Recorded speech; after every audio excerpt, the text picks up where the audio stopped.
Nupasna phane pa lok sama matamda nupa amta na mabu nokna bi deba kana na hana nokna bi nupi na hana nokna bi ba akhoi gi tamakta mateng pangjala iba nupa do akhoi na mu nokna bi ba adudi isana isabu sida jabane ba namjalla thamjabane ba aduna ai isana pi oi ta ga so ai phai ko haijaroi ba yaning bro pido karama makhangi nupi pambi ge ba gi nupana sangattaba matamda mahangna kari phawda contribution family da contribute tawba pa side ani sida sum hangjarage ba noi gi na sa nupi duna leibude ba imung dudi nupa do haidi iya nupa oidune ba ko iya nupa do karama makhangi nupa pambi ge dudi si gi pham sida sem khare noi gi na sa nupi du ga thong mana ba yeng da mi gi nupa hen nupa bi kai no ma no da hatam hai ba wakhan ja ai kok sa su yaw han akhoi da budi phang khare na ko wa ma se tung tar ko da ai gi sai su do ma han loi gi hai tar ga de akhoi ke da gi sun do ra kani manga su ba da akhoi gi na bi ru su nu pani ko pa si da gi hau ra ge akhoi na he bu khol ko ma tam da angang lu pa ma bu khol ko ma tam da akhoi gi puning wa khan da kai thau bi ge yam harau ba khau e ba ko ha ba ko pa ni na yam harau ba khau gre ado sam na nu pi po ko da di yang harau ba masagi ni pa pa yang harau to admaina di sida di yang harau de ko ado ko khra bani na sosti sola se ko sosti sola si ado di masagi nupa po pa yang harau ki do sosti di ka mai sola ni do di yang sao na sa ka taw da na ko sao na sola ni ba la ka taw da na ano pi po pa di People with the end of the sound of Maming tagyo na. La di so na to ne maming tagyo na sangrani na. Maming tagyo na to always sangrani ba. Ado di pag ko kare sos di son kare. Ada kra sakshan na se ko. Isa sakshan mai type ta. Schooling man ta mong yeng se ba school thara se ba. Ngasai gi nupa do di karam ba school na thabi rani. Haba Apa ba pha de school ka khala thabi rani ko. Ano pi do di? Pina khalai thok pidana khara mami jatta ba conference kun gumba Lai me khasa da loi gre to hoy adani mari subada pharmacy ga sinjak pija be matang dong yenga se ba nutrition ko nutrition sida yenga si akhoi no pa masa sing gi di akhoi na diet nung haibadi khona yirum ko yirum sangom na singba mayam ma thang re da na ko haira ni khang de akhoi na bi gi di thambi bra ne pi macha sing gi de thambide thambira so kaya thambide pa na heli Kami tawdabu hauji thengnar ko na taba akhoi da thengnar ko poto haibane ba hauji channar ko poto na te ba ko matam da di thambi de ba imung da thongi ba sa ising dagi ko da pani ba haira da do menes tawe ba ana mama ni torabe ba mama ni wali mama ba ni ko isa hauji da khoi da thengnar ba wa sing se se gine ba ko tora ko se adani mga subada pag inabiru sa sunupani nakatabi ko mga subada free time hai ge ba ko hang matam sida di pa masasing je kai dawra gala hen bige adi sanan ba koi ge buhai ra su koi ba sa ge buhai ra su phone bu yeng ge ha su mo di free thai ba yan ni ko ya mo da di free thane to pi masasing di Kaya sabag tahon le. mo ni kaya lela kana ba ta holle ja di maram sa dana Sabag talahen gre ba. Habati hayang migi mayumda. Masum mo mo ni mama o jeming kham phang tini na imong da san na ba ya na ba kita magda sa thong ba thi su ba tambieng ba thi sa ba mayam na yare da na tambire ba no piing gi silam sin thane na lupa masa da di tambi gi te ba nga sa ba tambire ko adu na nga si back to school lai ba ai ko pa ya ba ima su yauri ko thak thong ma mayam ma yaujari mayam sinana hoi ngasi back to school ni hara hara lak tar ga su kai su pukning wakhal lai tana lak padi kya yauram ni ha ba thajade ba seng na hara ga di angang gi phi suram da bani khangde dagi kon thengam da bani khangde sak thong ba loiram da bani khangde ani hum di soidang ki yauram ga ni ba horen han la ganda yungi mi sing na ai miwa ta dore ha ba gi wakhan sida ko man sida leiram doine ba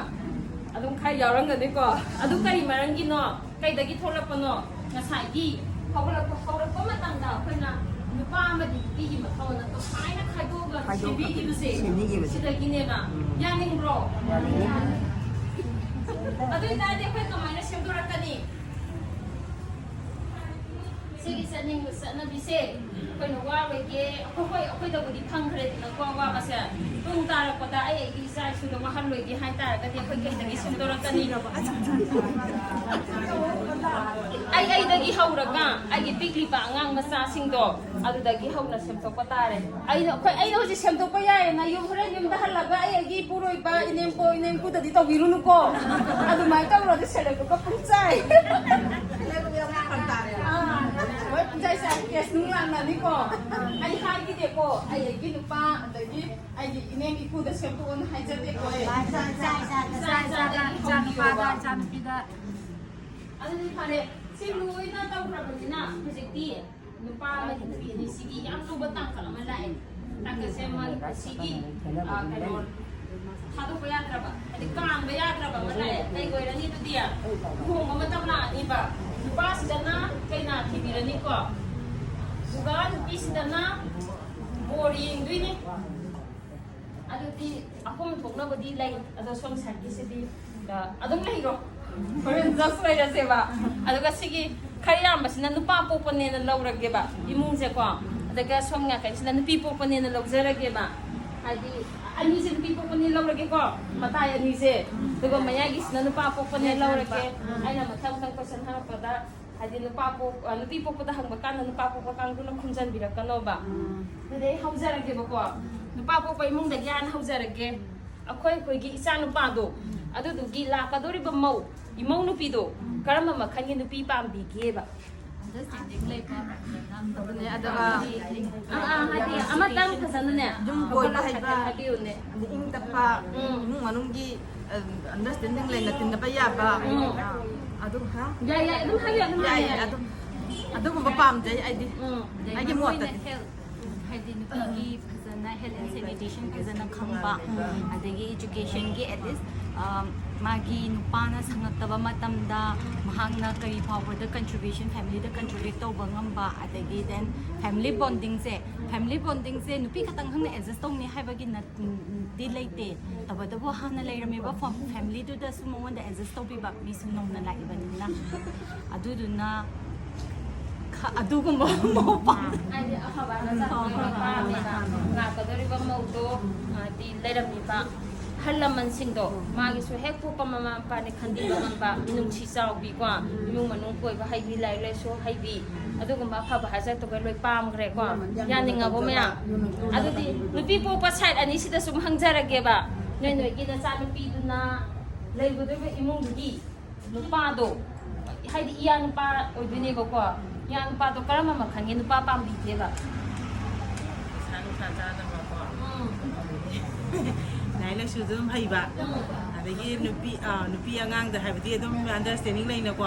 adum mana taw ko do khangbira mateng pangbi ba adum ba pa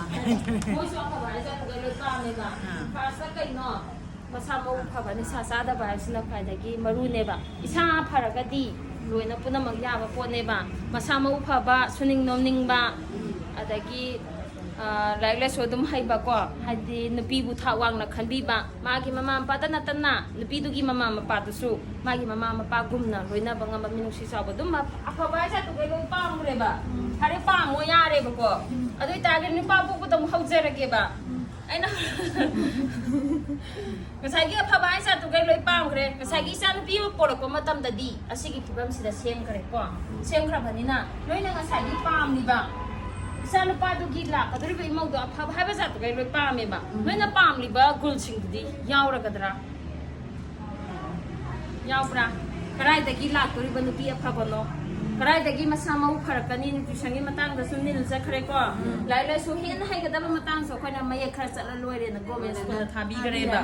seng na ara kan da adagi wakhal lai ta na nga ta haidi wakhal lai se nga tang ko thaba matam da moi da wakhal lo sing hena thokada matam da so khoina thabak ne namjan bira thambi gare adudi karai ta gi lawru duriba bi aphaba no ba asi lak be ne khoi me am se so kai so haksang ꯌꯥꯝ ꯇꯤꯛ ꯇꯤꯛ ꯂꯥꯎꯅ ꯐꯕ ꯀꯩꯁꯨ ꯌꯥꯎꯔꯝꯃꯣꯏ ꯀꯨꯏꯅ ꯐꯝꯃꯒ ꯍꯧꯒꯠꯂꯛꯄ ꯃꯇꯝꯗ ꯑꯩꯅ ꯍꯧꯒꯠꯂꯛꯄ ꯉꯥꯛꯇ ꯑꯣꯏꯔꯒꯅꯤ ꯈꯣꯡ ꯆꯤꯛꯄ ꯈ꯭ꯋꯥꯡ ꯅꯥꯕ ꯂꯣꯏꯅ ꯇꯧꯕꯤꯔꯝꯒꯅꯤ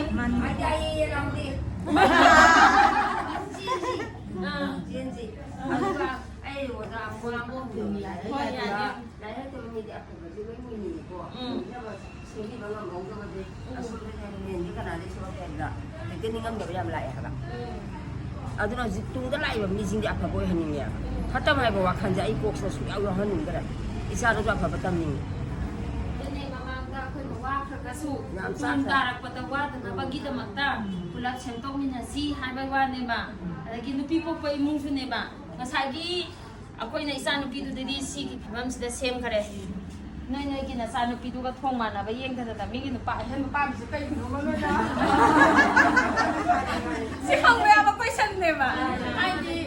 ꯑꯩ ꯏꯁꯥꯁꯦ ꯅꯨꯄꯤꯅꯤꯀꯣ ꯅꯨꯄꯤ ꯑꯣꯏꯇꯥꯔꯒꯁꯨ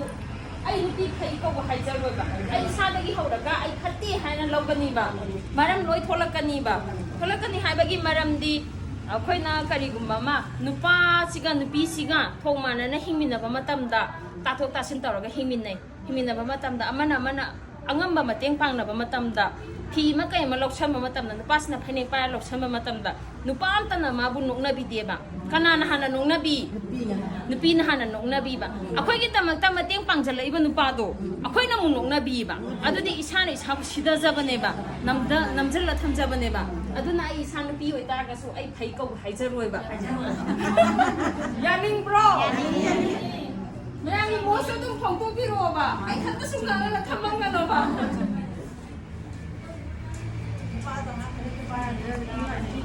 ꯍꯥꯏꯕꯤꯔꯣꯏꯗꯣꯔꯤꯅꯦꯕ ꯑꯗꯥ ꯃꯣꯔꯥ ꯁꯨꯔꯦ ꯑꯗꯒꯤ ꯅꯨꯄꯤꯅ ꯉꯝꯃꯦ ꯍꯥꯏꯕꯒꯨꯝꯕ ꯃꯌꯥꯝ ꯑꯃ ꯃꯉꯣꯟꯗ ꯇꯧꯔꯤ ꯄꯣꯠꯇꯨꯗ ꯂꯛꯅꯕꯣꯏ ꯀꯩꯕꯣꯏ ꯄꯤꯕꯤꯗꯣꯔꯤꯅꯦꯕ ꯍꯣꯏ ꯇꯧꯔꯛꯑꯔꯣꯏ ꯑꯗꯒꯤ ꯑꯃꯨꯛꯀ ꯍꯥꯏꯅꯤꯡꯉꯦꯕ ꯅꯨꯄꯤ ꯑꯩꯈꯣꯏꯅ ꯅꯨꯄꯥꯒꯤ ꯃꯊꯧ ꯀꯣ ꯑꯔꯨꯝ ꯃꯔꯥꯡꯅꯤ ꯈꯪꯗꯦ ꯑꯃꯅꯤ ꯈꯪꯗꯦ ꯁꯨꯔꯛꯄ ꯃꯇꯝꯗꯗꯤ ꯅꯨꯄꯤꯗꯣ ꯅꯣꯛꯅꯕꯤꯕꯩ ꯃꯍꯨꯠꯇ ꯊꯥꯒꯠꯂꯦꯕ ꯑꯩꯈꯣꯏꯁꯨ ꯑꯦꯁ ꯃꯁꯤ ꯃꯧꯁꯦ ꯐꯈ꯭ꯔꯦꯗꯀꯣ ꯑꯁꯤꯒꯤ ꯃꯇꯧ ꯇꯝꯖꯧ ꯃꯔꯝ ꯃꯣꯛꯇ꯭ꯔꯥ ꯍꯥꯏꯕꯒꯤ ꯄꯣꯠ ꯑꯃ ꯊꯥꯒꯠꯂꯛꯀꯅꯦꯕ ꯑꯗꯨ ꯊꯥꯒꯠꯂꯛꯄ ꯃꯇꯝꯗꯁꯨ ꯑꯩꯈꯣꯏꯁꯨ ꯍꯔꯥꯎꯕꯣꯏ ꯀꯧꯕꯣꯏ ꯑꯃꯨꯛ ꯁꯨꯅꯤꯡꯉꯅꯦꯕ ꯑꯔꯨꯝ ꯃꯔꯥꯡꯗꯣ ꯑꯗꯨꯃꯥꯏꯅ ꯊꯥꯒꯠꯄꯒꯤ ꯃꯍꯨꯠꯇ ꯃꯣꯏ ꯍꯧꯖꯤꯛꯀꯤ ꯅꯨꯄꯤꯗꯨꯗꯁꯨ ꯅꯨꯄꯥꯒꯤ ꯃꯊꯧꯗ ꯇꯧꯅꯤ ꯀꯩꯒꯤꯅꯣꯅ ꯑꯩꯈꯣꯏ ꯊꯤꯅ ꯉꯥꯡꯕ ꯀꯩꯀꯥꯏ ꯊꯤꯅ ꯉꯥꯡꯕ ꯀꯩꯀꯥꯏꯗꯦꯕ ꯉꯁꯥꯏꯒꯤ ꯅꯨꯄꯥꯗꯨꯅꯗꯤ ꯑꯔꯨꯝꯕꯁꯨ ꯅꯠꯇꯕ ꯌꯥꯡꯕ ꯐꯤꯗꯨꯃ ꯄꯥꯏꯕ ꯃꯇꯝꯗꯗꯤ ꯑꯩꯈꯣꯏꯅ ꯍꯤꯃꯥꯡ ꯐꯛꯇ ꯅꯣꯡꯅꯕꯤꯌꯦꯕ ꯑꯗꯒꯤ ꯉꯁꯥꯏꯒꯤ ꯅꯨꯄꯤꯗꯨꯅ ꯑꯔꯨꯝ ꯃꯔꯥꯡ ꯊꯕꯛ ꯃꯌꯥꯝ ꯇꯧꯔꯛꯄ ꯍꯛꯆꯥꯡ ꯁꯣꯛꯄ ꯌꯥꯕ ꯊꯕꯛꯅꯦꯕꯀꯣ ꯍꯥꯏꯗꯤ ꯅꯨꯄꯤꯁꯤꯒ ꯅꯨꯄꯥꯁꯤꯒ ꯄꯥꯡꯒꯜꯁꯦ ꯈꯦꯠꯅꯔꯛꯄꯅꯤꯅ ꯑꯗꯨꯝ ꯀꯥꯟꯗꯗꯤ ꯅꯨꯄꯤꯗꯣ ꯑꯃꯨꯛ ꯍꯦꯟꯅ ꯁꯣꯛꯆꯔꯣꯅ ꯊꯥꯗꯣꯛꯈꯤꯕ ꯑꯗꯨꯗꯤ ꯏꯁꯥꯅ ꯏꯁꯥꯁꯦ ꯅꯝꯖꯜꯂꯒ ꯊꯥꯖꯜꯂꯒ ꯊꯝꯖꯕꯅꯦꯕ ꯑꯗ ꯅꯨꯄꯤ ꯐꯩ ꯀꯧꯕ ꯍꯥꯏꯖꯔꯣꯏꯕ ꯅꯨꯄꯤ ꯐꯩ ꯀꯧꯕ ꯍꯥꯏꯖꯔꯣꯏ ꯑꯗꯨꯕꯨ ꯅꯨꯄꯤꯁꯦ ꯐꯩ ꯍꯥꯏꯅꯕꯒꯤꯗꯃꯛꯇ ꯉꯁꯤꯒꯤ ꯖꯦꯟꯗꯔꯗ ꯁꯦꯝꯗꯣꯛꯄ ꯌꯥꯏ ꯍꯥꯏꯕꯁꯦ ꯑꯩꯅ ꯇꯥꯛꯆꯔꯤꯁꯤꯅꯦꯕ ꯑꯗꯨꯅ ꯑꯩ ꯏꯃꯨꯡꯗꯒꯤ ꯍꯧꯔꯒ ꯑꯩꯒꯤ ꯏꯆꯥ ꯏꯁꯨꯗꯒꯤ ꯁꯦꯝꯗꯣꯛꯃꯤꯟꯅꯔꯁꯤꯀꯣ ꯃꯌꯥꯝ